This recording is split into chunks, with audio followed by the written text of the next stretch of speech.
Hi friends, ఇది ఏం ఫిషో చెప్పుకొని చూద్దాం.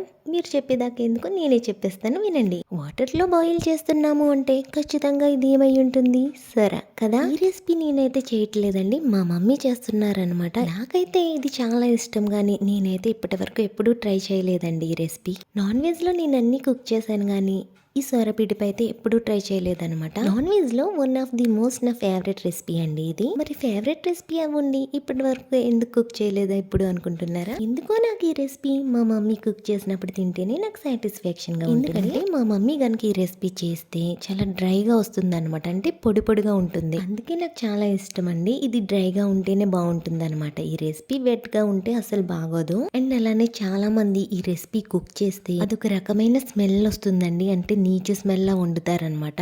అందుకే నాకు బయట ఎక్కడైనా ఇది అంత నచ్చదు. చూస్తున్నారా ఎంత పొడి పొడిగా వచ్చిందో? అందుకే అనమాట ఈ రెసిపీ మా మమ్మీ చేస్తేనే ఇష్టం. అండ్ నెక్స్ట్ థింగ్ ఏంటంటే, పిల్ల అవిన తర్వాత కూడా ఈ రెసిపీని నేను ఎందుకు కుక్ చేయలేదు అంటే, మా వారు కూడా దీన్ని అసలు తినరండి. సో అందుకే నేను ట్రై చేయలేదు. వీడియో నచ్చితే లైక్ చేయండి.